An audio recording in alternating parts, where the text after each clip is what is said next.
Hello, and welcome to episode 5 of our Giants podcast. I'm joined by my co host, Dylan Greco. Say what's up, Dylan. What's up? And unfortunately, today, Robbie wasn't able to join us, but we still got a lot of talk about, obviously, regarding our Week 4 win over the Los Angeles Chargers. There's a lot of stuff that we both want to talk about, get into today. Dylan, how are you feeling so far after the Sunday win that we got? First win of the season. I am feeling scarily optimistic for both sides of the ball. We saw some offensive competence. We saw some defensive dominance. They endured a lot during this game. I think that there was a lot of hard-nosed runs that brought us to victory, but I'm feeling optimistic, Jimmy. What about you? Dude, I gotta say, I think I've had a smile on my face this entire week so far. I mean, it's only been a Oh, couple yeah. days, but anytime the Giants get a win, I could automatically say my week just gets better. So Yeah. it's good to see not only that, but the fact that I was there live too. This was the first game, That's um, right. That's right. I went to this year. And I also want to point out for the record, that's now back-to-back years where I was in attendance for the first win that the Giants got. Last year I was in Cleveland for Week 3 when we beat the Browns, and this year we got our first win against the Chargers. So very happy to claim that title. But yeah, Yeah. man, where do you want to start in terms of this game? We got a lot to talk about. Obviously, Jackson Dart's first career start. Yeah. Cam Yeah. I Scatabo think I played think that amazing. the obvious what sticks out to me when I think about this game, the first thing I think about is the defensive performance. Specifically what Shane maybe not necessarily what Shane Bowen has been able to do with our players, but what our players have been able to do in terms of emphasizing their own talents. I mean the Dexter Lawrence interception Oh man, totally blew my mind. Totally blew my mind. crowd 37 erupted yard when that happened. interception run. Oh, he could have cribbed it if he got his Dude, knees up a little bit higher. But yeah, that's what sticks out to me the most about this game was the defensive performance. Right. So we had two interceptions, one by Dexter Lawrence, which is, I mean, absolutely unheard of, and he's been getting some flack because some people have been saying, "Oh, I haven't really seen a lot of sacks from Dexter Lawrence," or "You're not seeing any visible pressures." But that's him showing you who he is and how special he is as a player. Also got an interception by Drew Phillips and a lot of pressures by Abdul Carter. So what sticks out to me the most about this game was the defensive performance. Would you agree with me on that? I would, yeah, and I think you're forgetting a big component of that too, man. Brian Burns, he's literally Oh playing. yeah, I think he's playing himself into defensive player of the year conversations with the way, lights out. dude. He's playing like he's getting sacks, quarterback pressures, all of the above. Him, Abdul Carter, I love seeing him step up. He's gotten a lot more quarterback pressures as well and QB hits.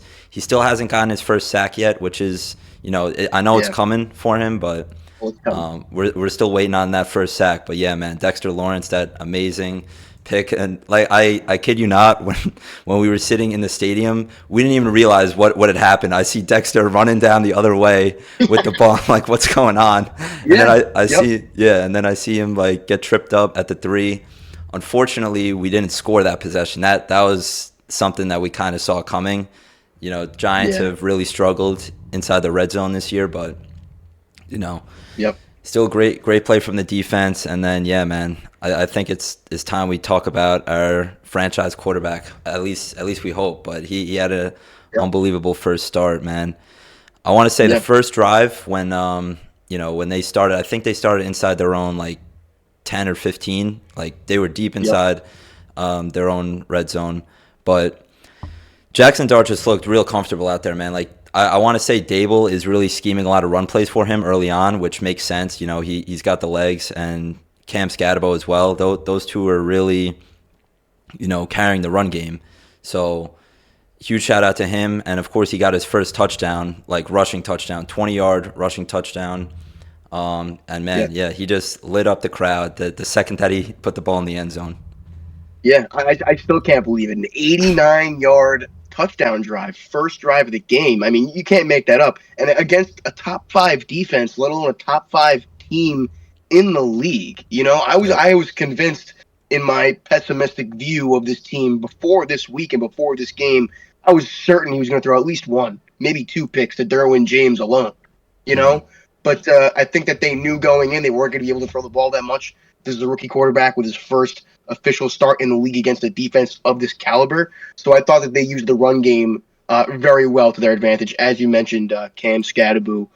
But as we both know, right, we can't keep this, this mobility and this level of running, especially from Jackson Dart. We can't keep that so frequently because we want to keep our guy healthy.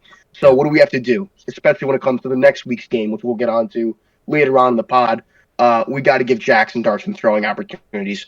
We got to give him some opportunities to become comfortable in the passing game, just as he became comfortable in the run game with this game. But he looked poised, he looked confident. He didn't exactly look like a seasoned veteran out there, but he understood his assignment. He made all the right decisions, and just really, really hyped up to have Jackson Dart as our QB. Yeah, no, you bring up a good point about, getting him to throw the ball more. We saw that a lot with Russell Wilson when he was our quarterback for the first couple weeks. Namely, the Cowboys game, obviously, is what I'm thinking about. I mean, he had one of the greatest quarterback performances for a Giant in history. I mean, I think he threw for like 450 yards, 3 touchdowns. Didn't get the win, obviously, because of our defense. But, other than those performances, I mean, the Chiefs game as well, like that wasn't something that we want to look at and say that it was on the defense, because our offense just looked stagnant, man. Like every time we would get a drive going, it would just stall out, and we would have to settle for 3. We'd have to settle for 3 without a kicker. So that just tells you all you need to know.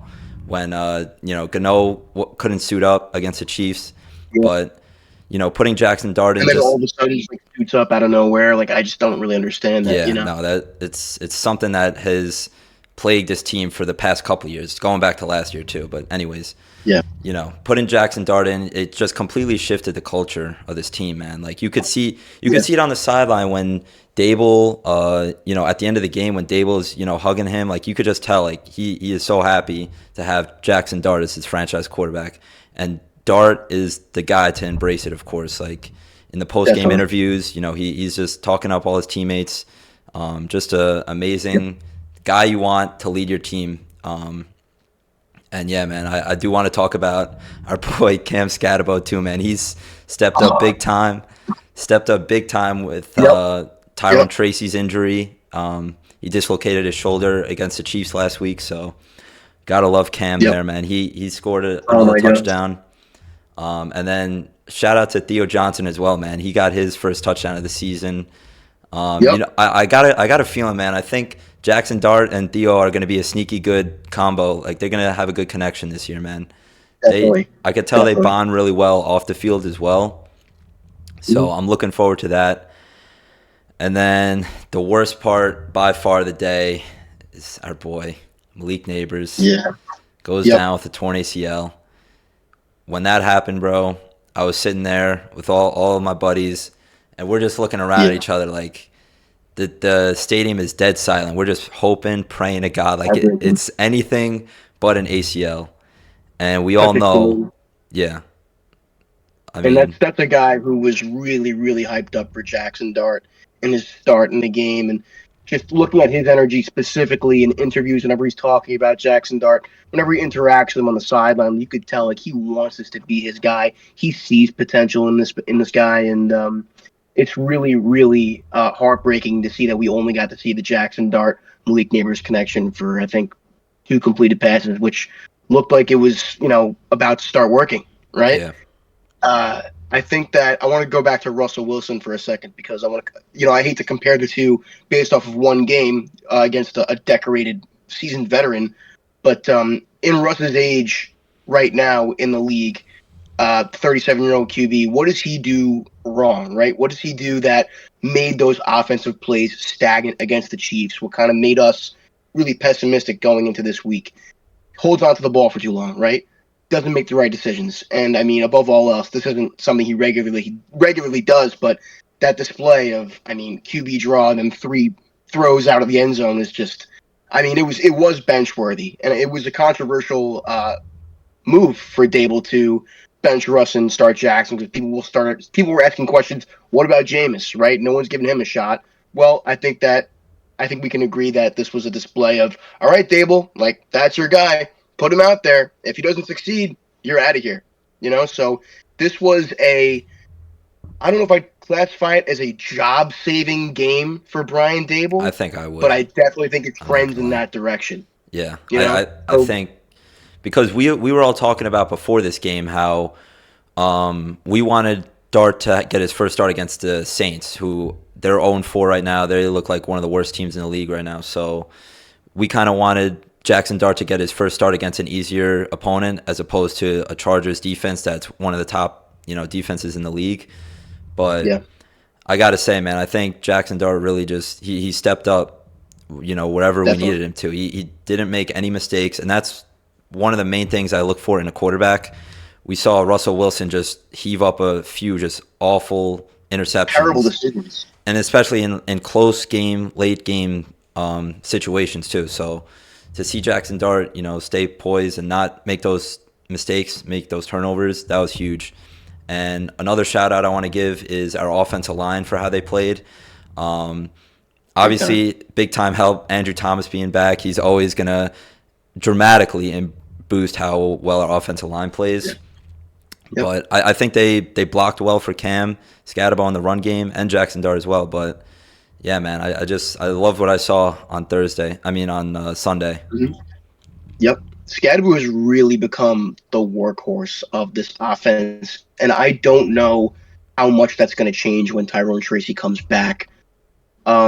That being said, I'm not sure how much I love seeing 25 rush attempts for 79 yards because we know how Cam Scadaboo plays. We know his approach to his game. He is extremely physical, prey-on-eating psychopath that will take your head off on every run. Now, that's awesome qualities to have as a running back. It brings back memories of Mike Allstott in like the 90s, fullback, gritty runs, Yep. but that can only last you so long. And I don't want to see Scadaboo get hurt. I think that he's extremely skilled when it comes to 3rd and 1 or the goal line, you know what I mean, and bouncing off tackles. But when Tyrone comes back, even though I don't think it's likely that they'll completely make the carries totally even and split, Hmm. I do hope that they work Tyrone Tracy and work Devin Singletary into the game plan a little more to give Scadaboo more of a break because of his gameplay style and how dangerous it could be for his physical health. You know? Yeah, and I did see them try to work Devin Singletary in a little bit this game. It wasn't all Cam, but obviously Yes, Cam look at was getting runs. yeah, Cam was getting a major workload in this one. So I do see what you're saying definitely about, we do need Tyrone Tracy back in that regard, but I think Cam Scatterbo, he's left his mark and he's shown that he's going to be the RB1 for this team, for the future. So Yeah. good to see that. Some negatives I do want to talk about in terms of our defense. I'm still not sold on the secondary. I mean, Deontay Banks again just did not look like a first round corner, which is something that the Giants No. have. They've dealt with this for the past 3. This is going on to year 3 with Banks, and I'm really just sick of it at this point. Like he gave up Yeah. that Yeah. long touchdown to Quentin Johnston before the half. That was an absolute killer. I mean, I thought we were going to go into the half. I believe the score was 13-10 going into half, so we could at least gone in with a 7-point lead, but we go into the half with a 3-point lead. And yeah, man, I mean, like you said though, Drew Phillips did have that good play with the interception. He's become one of probably my favorite corner on the team. Adebo played pretty well, and he's going to have a big assignment this week with Chris Olave, and it's going to be against his old team, going up against the Saints. So excited to see that. But Yep. yeah, man, I'm trying to think. Like our linebackers played pretty well. Darius Masayu. Darius Musa Yeah, stepping Masu. up. I don't know how to pronounce his name, but I got to say I've been seeing his name a lot more recently. He's stepped up since Yeah. Micah McFadden, has been ruled out for the year, man. So I'm happy to see that. Yes. You know, Yeah. And I think Micah McFadden is eligible to come back, I think week 6. is he? I thought he was So, ruled out for the I year. don't know how much. Is he ruled out for the year? I mean, I could have sworn the injury that he had it was a bad one, but I could be wrong. I mean, either way though, I hope that he's comes back as soon as Yeah. possible. Bobby Okereke, he'll still be leading the unit, but yeah, man, that can make for a real nice linebacking core if we could get McFadden Yep. back and then Darius, he stepped up, man. So Definitely. yeah, Definitely. I think this is just, it just reinforces the masterclass draft classes that Joe Shane's had over the past 2 years. It is Hmm. completely undeniable. Undeniable. So I don't want to see any more shade with Joe Shane or anything like that because these past two classes have been lights out. And I do not see any reason why it would slow down going into next year. The fact that we have Jackson Dart and Cam Skadbu leading this offense, and hopefully Malik Neighbors when he's healthy, it gives me a ton of optimism, not only for this season, but for the future. You know, we have these two guys that can really establish a gritty identity with this offense, something that they have been missing for years since Eli was at the helm. You know what I mean? Yeah, I get what you're saying. And another thing I want to point out too is the total flip of the script that we had in terms of the 2023 to 2024 and 2025 draft. Looking at our 2023 selections, that's obviously looking like busts across the board. I'm not going to lie to you. I mean, we started out with Banks. John Michael Schmidt still hasn't shown me anything at the center position, and then we didn't even talk about Jalen Hyatt yet, man. I think he's really going to have to step up with Malik Neighbors out. I mean, I saw a report saying that the Giants are going to look internally for their Neighbors replacement. Obviously, that's not going to happen so easily, Yeah, no replacing way. Malik Neighbors' production, but it Yeah. looks like they're just going to roll with who they got right now. Darius Slayton, he had a few good plays on Sunday, but Yeah. he's going to have to step up as well as Wandale Robinson, man. He dropped that big touchdown Definitely. play. Yeah.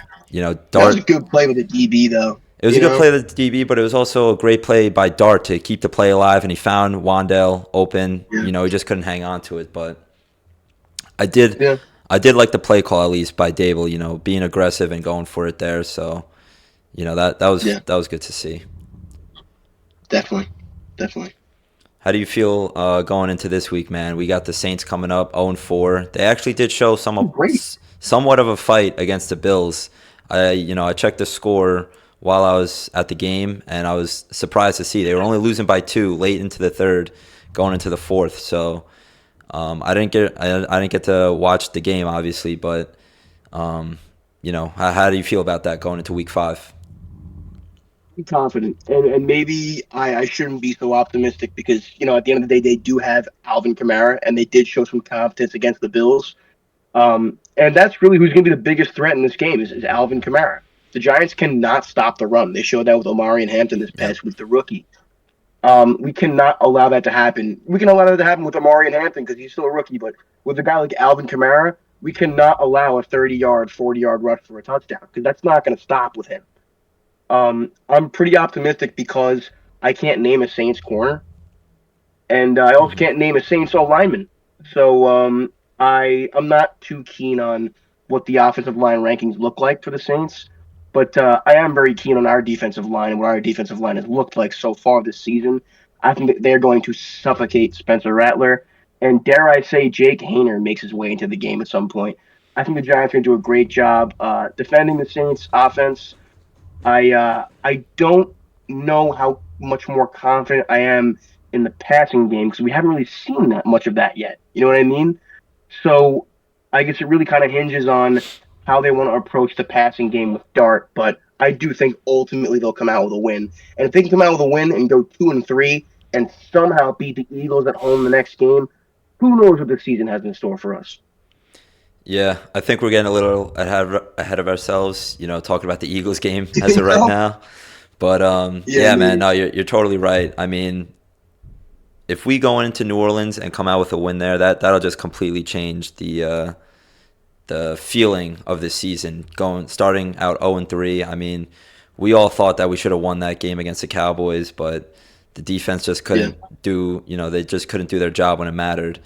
And luckily, I think Shane Bowen has made the correct adjustments towards that. He started blitzing more, which is what we wanted to see. I mean, we got one of the best thank God. defensive lines in the league, so it was really obvious to do that. I mean, you can't ask for much more when you got Abdul Carter and Kayvon Thibodeau. He's another one, man. I want to shout him out too. He's really stepped up his game from last year as well. A lot of people were, saying that they wanted him either, you know, benched or just off the team in general following last year, saying that he didn't live up to his potential. But I think he's really shown like he's having his Yep, breakout year this year, which is great to see. definitely. So Definitely. And there is no reason why on every single third down there is no reason why Kayvon Thibodeau, Brian Burns, and Abdul Carter should not be on the field at the exact same time. Yeah. Every third down. I don't care who it is, right? Give the secondary a chance by applying some serious pressure, which we already talked about before is pretty lacking. Deontay Banks, I want to go back to him for a second. Yep. Yeah, definitely looking disappointing. But I will say that he didn't look as disappointing in Wink's scheme. So I'm not the type of guy at this point, especially with Banks entering year 3, to blame the scheme. But I will say he looked exceptionally better in Wink's scheme. So depending on if they decide to keep Shane Bowen or not after this season, do we give Deontay Banks one more shot and give him a little bit more leeway to see if he can still play to his strengths under a different defensive coordinator? Yeah, what I noticed too, man, is they actually started putting him out there for kick returns as well. I think they're trying something new with him. He actually did somewhat okay, returning kicks. I think that may be a role that he's going to, be plugged into more if he continues to let up plays like he did against the Chargers last week. But, we'll see what happens with him. Like I said, I'm still happy with the way Drew Phillips played, and Javon Holland, he had a decent game as well, and Tyler Nubin as well. Yep. Cordell Flott made the dagger tackle at the end of the game. That was Cordell Flott, made the tackle in bounds, ended the game. Yeah, that's right. No, Cordell Flott too, man. I mean, all these guys, I think, just with the amount of time that they get playing, like the more time that they get used to each other playing on defense is going to be really helpful for them down the road. So I'm excited to see that, man. And me too. I got a question for you because I was thinking about this earlier today. How are you feeling about Brian Daboll 4 weeks into the season? Like in total, as we'll start from the Washington game leading up till the Chargers game yesterday. How are you feeling about Brian Daboll as our head coach for the rest of the season? I think that the first 3 weeks of the season compared to the play calling in this game against the Chargers was completely, starkly different. And the first 3 weeks of the season, I wanted him gone. Who didn't want him gone, right? I mean, 7 downs in the red zone first week of the season against the Commanders, and we couldn't score a touchdown. That's pathetic. And then you look at the Chiefs game, and that the QB draw, I think it was 3rd and 9 in the red zone. Yeah. So just decisions like that definitely made me heavily dislike Brian Daboll at the time. Now, enter Jackson Dart. Mm-hmm. Enter his guy, the young mobile quarterback who can make throws, who can run. We're seeing a different side of Brian Daboll. We've only seen him working with Daniel Jones and with Tommy DeVito and now with Russell Wilson. Now he kind of truly has his guy. So how am I feeling about Brian Daboll at this moment in time? I'm feeling pretty good about Brian Daboll. I think that what he's doing with Jackson Dart is working. And I think that beating a top 5 team, whether it be 1 game, 2 games, whatever you want to say about it, is evidence that it's working. And I think that more time with Jackson Dart will only help him improve and will only help them open up the playbook even more. Yeah, it's weird, man. Like with Daboll, it's almost like it's switching every week between how I feel about him. Obviously, the first week I was very pissed off about the play calling and everything like that. And then I think he really turned it around week 2 when we went to Dallas. And then we go back home to play the Chiefs Sunday night. And once again, he's playing too conservative and just not, dialing up the right plays for our team. But then, like you said, he threw in Jackson Dart, starting quarterback, and there you go. He's making, better play calls inside the red zone. I love that little pitch play to Theo Johnson for a touchdown. I think, that kept the defense very, they were guessing on that really. They probably were expecting run because that's what the Giants love to do is when they get down to 1st and goal, they just love, running up the middle and kind of not really, giving the defense any challenge on what we're going to do there. But yeah. I did love that play call there. And, yeah, man, I just want to see if this trend continues going into the Saints game next week, or hopefully he turns it around and gets multiple good weeks of play calling, consecutively, hopefully. And I'm sure this is this is a first-time head coach he's going against now, Kellen Moore. Yep. So to be out-coached by a first-time head coach, especially when you put your guy in the game, That would be pretty pathetic. That would definitely have my opinion on Dable trending in a more negative direction if that game does not go how we think it will. Yeah, I mean, I think that, with Kellen Moore being a first-time head coach and Spencer Rattler, he hasn't even gotten his first win in the NFL yet. So if that were to come against us, that would be cause for some serious repercussions, I hope. I mean, I'm not sure. By the way, prayers up to John Mara, owner of the Giants. He did get diagnosed with cancer yesterday, so prayers up to him. But Sir. I believe he will be still running team operations while getting treatment. But I'm curious to see like how he feels about keeping Dable as we get later onto the season, depending on if we're dropping games, but at least being competitive in them, like we said. And that's actually another thing I wanted to talk about too. We did say before the season started that we at least wanted to see our team be competitive in games. And that's what we saw in the Cowboys game, and that's what we saw last week as well. So we are being at least more competitive in these games. They're not over by the second and third quarter. At least that's good to see. So Yeah. yeah. The numbers definitely do not reflect. Excuse me. The numbers right now for the Giants definitely do not reflect just how night and day it is on both sides of the ball between this year and last year. I mean, we were praying just to convert on third down, let alone score a passing touchdown. You know what I mean? So already through the first 4 weeks of the season, we're seeing more, and I say it a lot, but I'm going to say it again, more competence, bare minimum competence on the offensive side of the ball and the defensive side of the ball. And we already have, how many turnovers do we have already in terms of interceptions? I think it's three in the first 4 weeks. 2 of them being Drew Phillips, which is already more than we had all season last year, which I think was 2. So that's already really exciting to see that things are trending in the right direction on both sides of the ball, and especially the offensive line. Like you spoke about before, with Andrew Thomas coming back, obviously just immediately galvanizing that entire offensive line. I think Illuminor and GVR let up a couple pressures, but that was about it. And keep in mind, behind all those guys, we still got Marcus Bow as our swing tackle. Yep. Forget James Hudson. I want nothing to do with James Hudson. You should not see him see the field for the rest of the season. He should have been cut by now. That name is banned on this podcast, by the way. No. We're not mentioning that name again.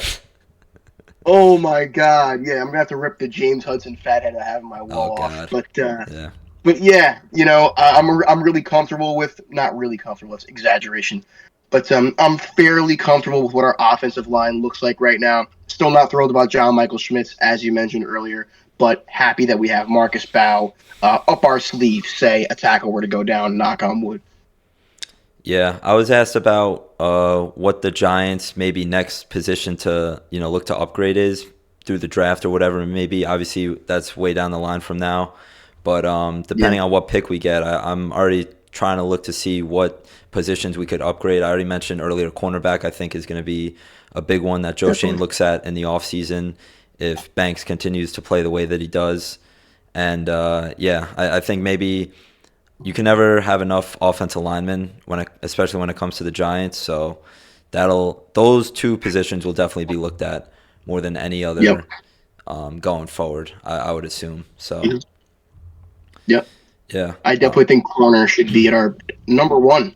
Honestly, number one priority is corner. I think Paulson Adebo is decent. I don't think he's shown that he's a number one corner yet. I think Drew Phillips has proven more than Paulson Adebo has in his tenure with the Giants so far. But I think corner definitely needs to be a top priority, as well as free agency being, and I cannot stress this enough, and I don't think JMS, at least as of late, has been god-awful, but signing a veteran, proven, decorated center. We need a big veteran center on our offensive line with Andrew Thomas, and we need to draft a couple guards, and I'll be happy. Yeah. But it's so important, I feel like, specifically for the center position, to have a veteran there. Yeah.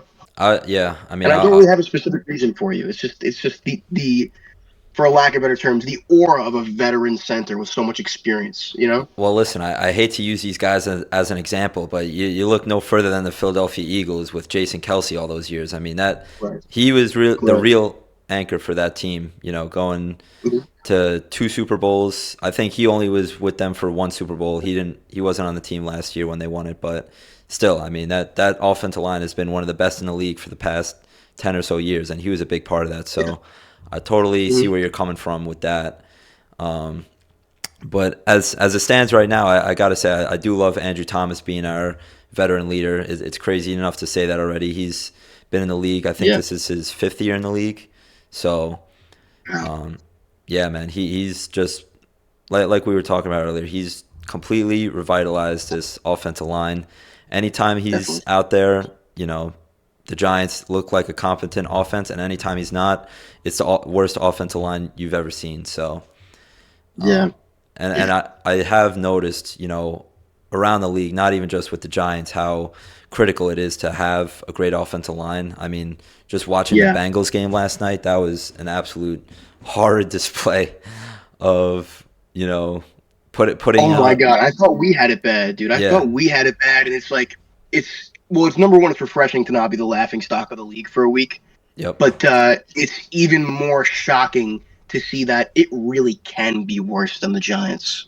It really can, and I think that the Bengals were the perfect example of that. Did you see that? There's a clip circulating of I think it was 3 Bengals offensive linemen taking on 2 defensive tackles while both edge rushers beat both tackles and yep, just absolutely sandwiched Jake Browning, like just yeah. drove him into the ground.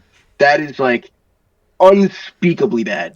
I know. Yeah, I think I did see that clip, and I hope that we've never had a moment as bad as that, but I wouldn't be surprised if we did. So, yeah. Probably, yeah.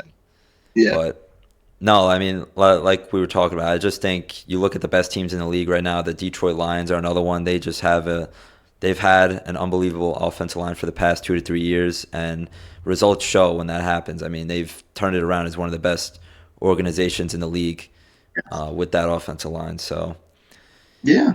yeah, Yeah. man, it's it's always a fun topic to talk about the Giants' offensive line, but Absolutely.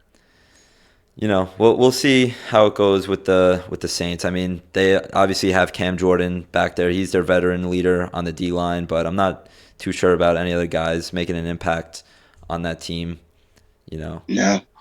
Nope. Going I could into see like week 5. Alvin Kamara, and that's it. Yeah.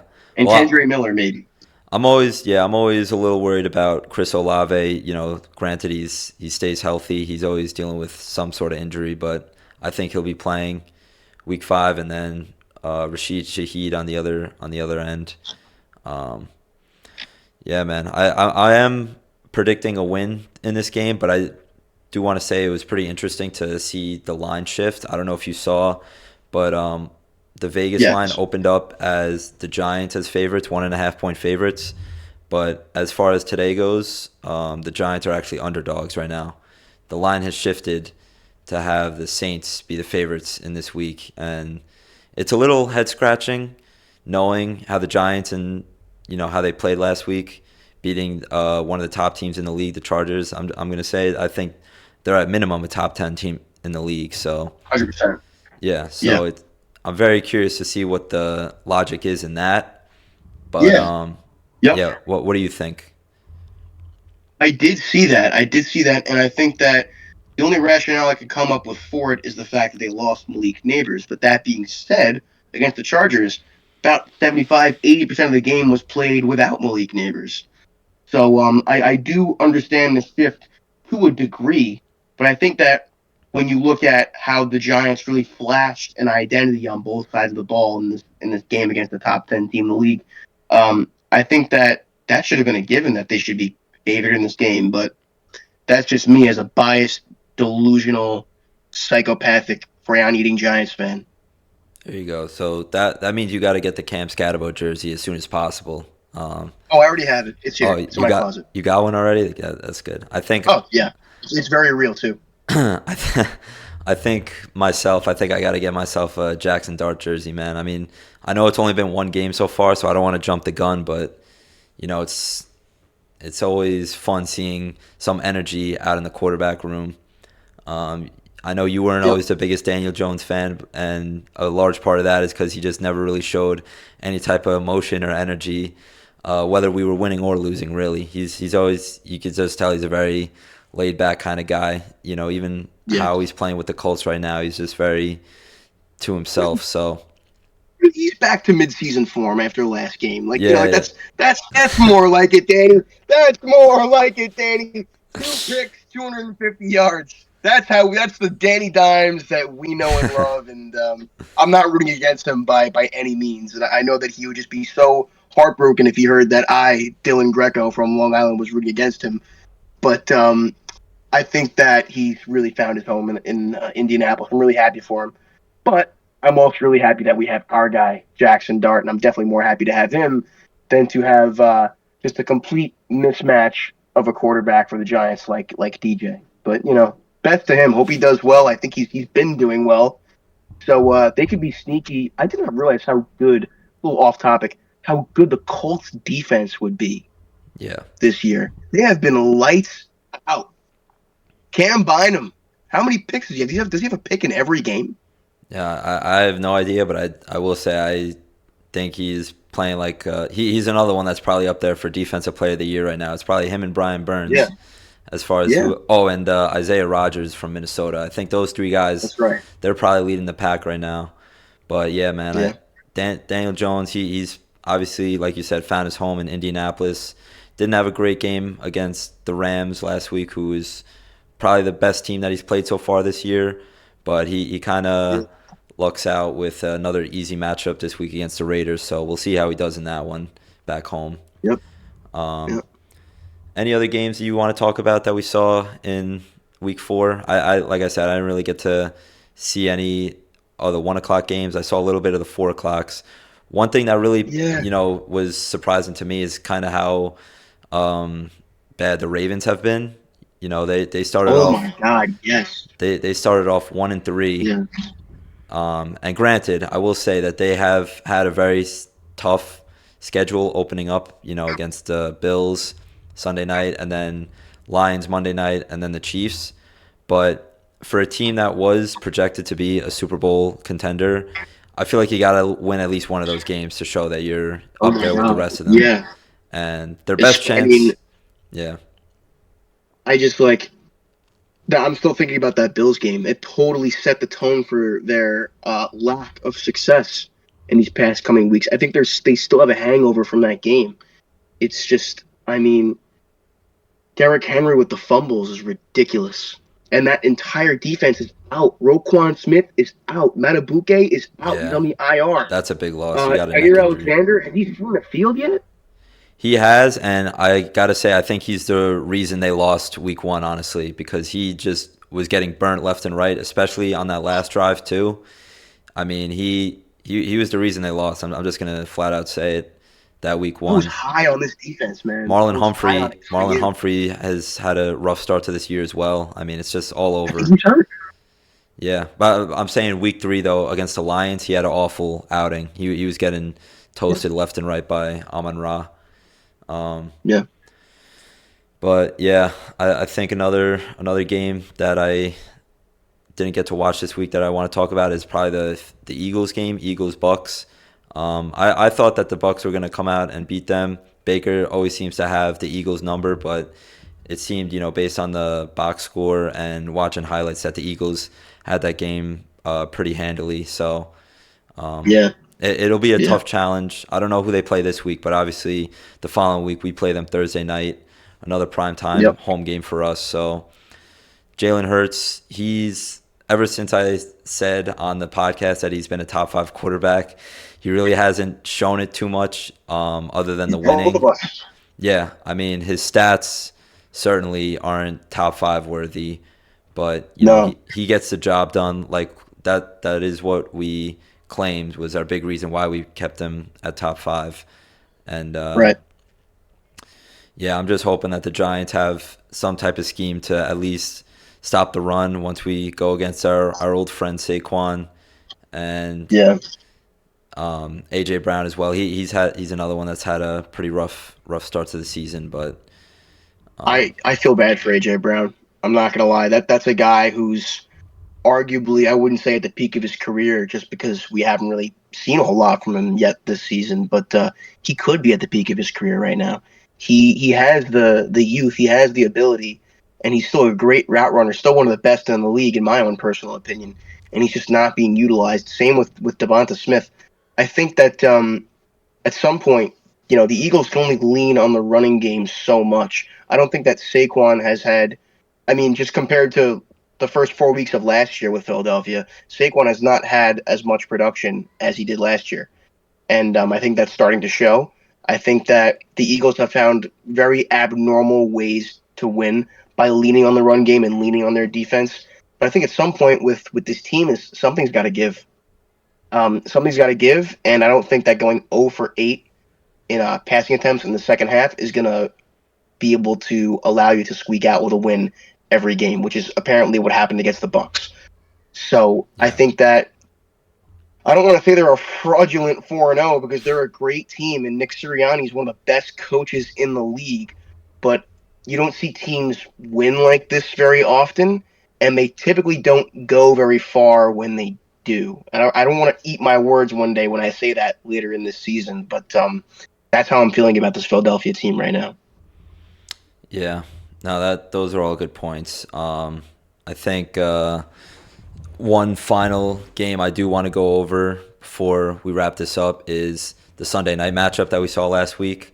I'm not sure if you got to watch any of that, but that Packers Cowboys game that ended up in a tie Oh yeah, in yeah, overtime. That was a very back and forth game that I thought the Packers were gonna pull through, but um, like we might have been looking a little too much on how the Packers defense has played in terms of how well they've been, at least for the first 2 weeks. I mean, they were they were just getting diced up by Dak Prescott all night, and they started out pretty well the first half, but once the yeah. second half and overtime came, it was over for them. Yep.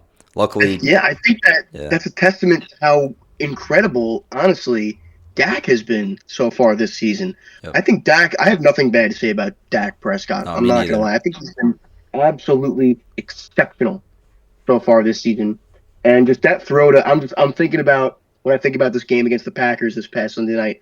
I'm thinking about that fadeaway throw to Jalen Tolbert, like 50 yards down the field. I mean, that was just to make that throw in a game with stakes like that against your former All-Pro teammate, just incredible. And that being said, I want to ask you a question. How do you feel about the game ending in a tie? Um, Honestly, I see a lot of people complaining about how we don't want any ties in the league. I do agree with that. The only change I would make is I would like to see. I don't want to go to the college rules because I've been seeing a lot of people, push for the NFL to adopt the college overtime rules, so that way we can't end in a tie. I would like to see maybe a little more time on the clock. I remember it might have been like 7 or 8 years ago where the NFL switched from 15-minute overtime quarter down to 10, just to kind of reduce the amount of time these players are out on the field.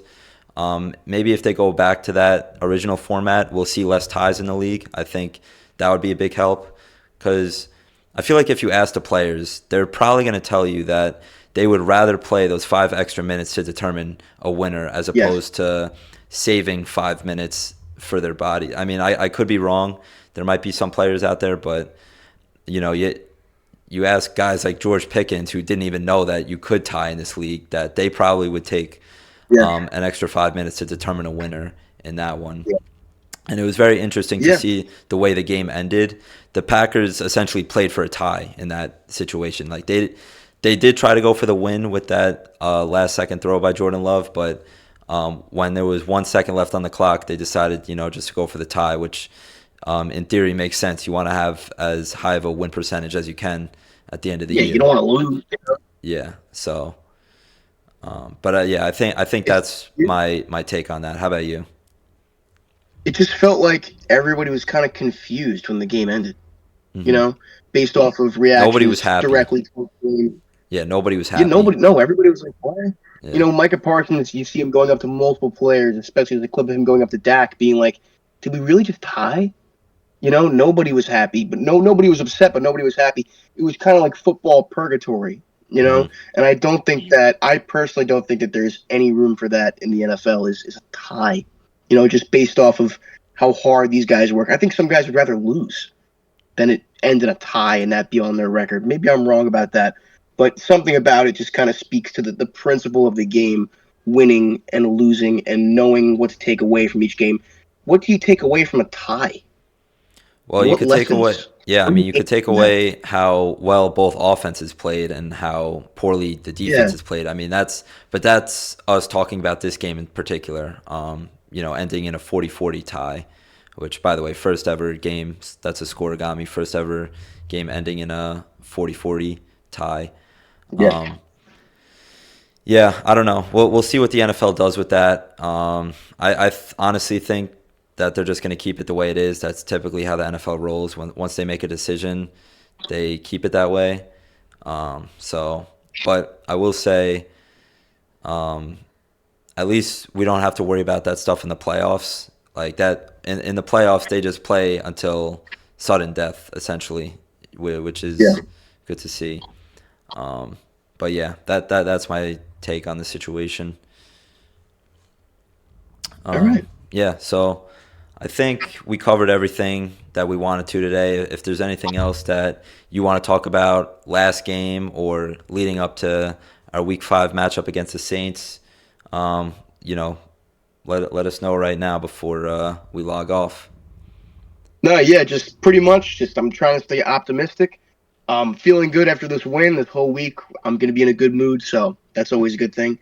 Got to stop the run. Got to stop Alvin Kamara. Probably going to have to stop Kendra Miller. They're going to try and work him into the game plan. Need Brian Dable to be able to outcoach a first-year head coach, and we got to apply pressure to a quarterback that has not won in this league yet, like you said. So that's pretty much all I got. Just looking forward to the next game. All right, Dylan. It was a pleasure as always. Hopefully, in the next episode, we will have Rob back. As as we started off with. But yeah, man, it was great seeing our team get their first win of the year, and hopefully, there's many more to come. So we'll see you in the next one. Thank Yep. you.